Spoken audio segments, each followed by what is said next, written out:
welcome back to Everything Swift. Today we will be tackling Leetcode question 70 titled Climbing Stairs.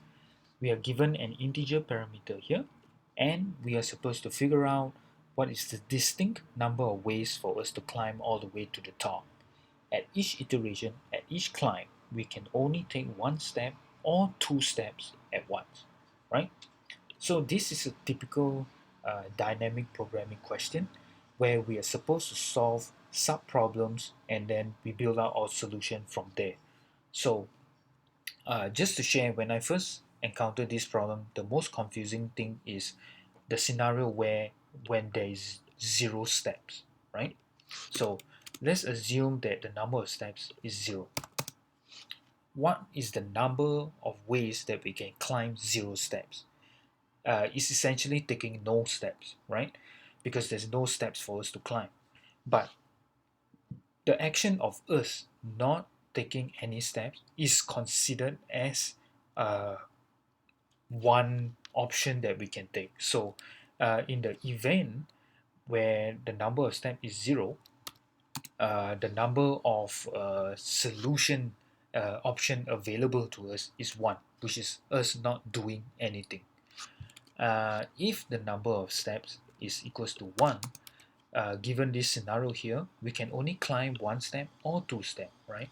So if there is only one step to climb, basically we can only climb one, right? There's no way we can climb two steps at once because we have only one step available. If there is, however, two steps given to us, one is the number of ways that we can climb this, right? We can either do 1 plus 1, right?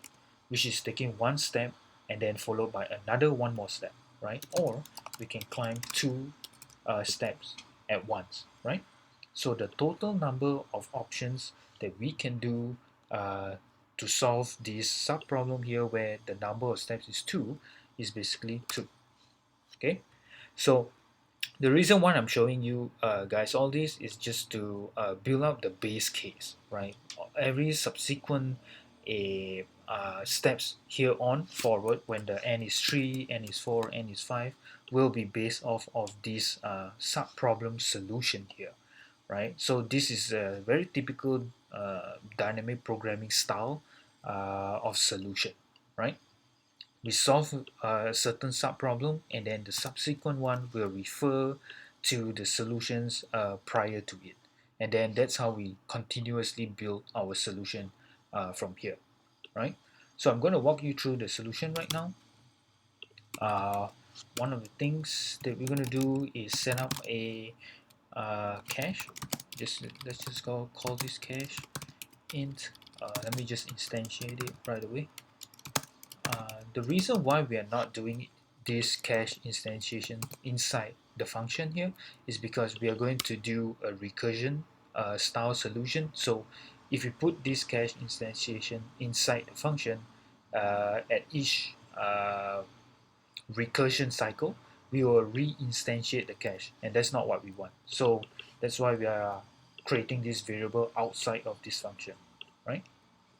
So for performance reason, let's just check if n is less than equals to 1, how many ways that we can solve this is 1, right? Remember earlier I said when the number of steps is 0, how many steps or options of solution that we can have to solve this problem when number of steps is 0, right? Which essentially just doing nothing because there's no steps for us to climb, so the solution is 1. If the number of steps is 1, then essentially we can only take one step and not two steps, right? So it's 1. So this is represented here by the if condition. If n is less than equals to 1, we only have one option to solve both these sub problems here. So yep, and then let's go ahead and build the solution cache here.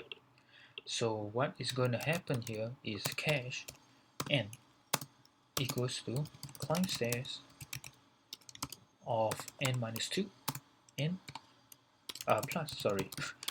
plus climb stairs n minus 1. So like I said, in the example earlier, where if number of steps 0 is 1, number of step is 1, there's only one option for us to take.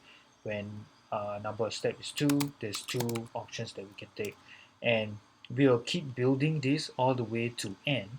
So basically 3, 4, 5, the number of steps that we are supposed to solve all the way to uh, n, essentially. So we are going to solve that by filling up or building up this cache by doing a recursion here, right? Climb stairs n minus 2 and climb stairs n minus 1, right? So we are referring to the previous solution that we have done, right? So for us to be making it more performant, and the reason why I'm calling this cache is referring to this concept called memoization, which is a caching or performance enhancement topic inside the dynamic programming world, right?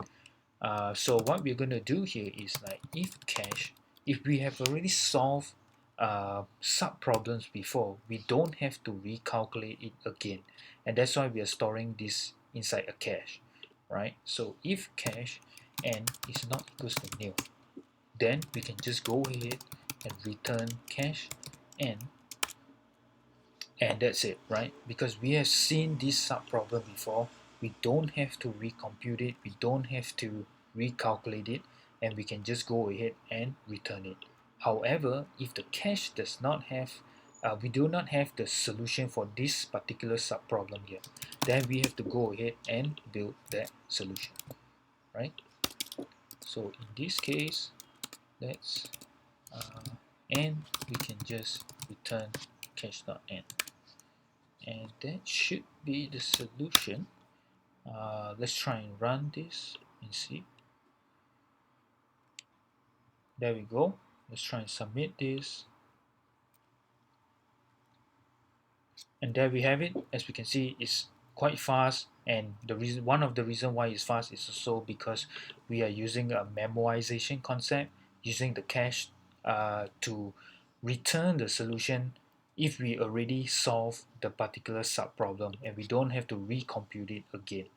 Uh, but yeah, I hope this video solution is helpful.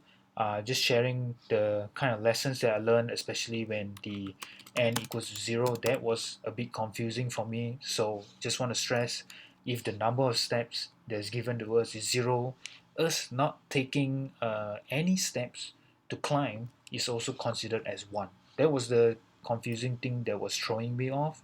But yeah, I just wanted to share it with you guys. I hope this video solution is helpful. If you do like this kind of video, feel free to subscribe to my channel. I'm trying to grow this channel. But until then, thank you. Thanks for watching and have a good day. Bye bye.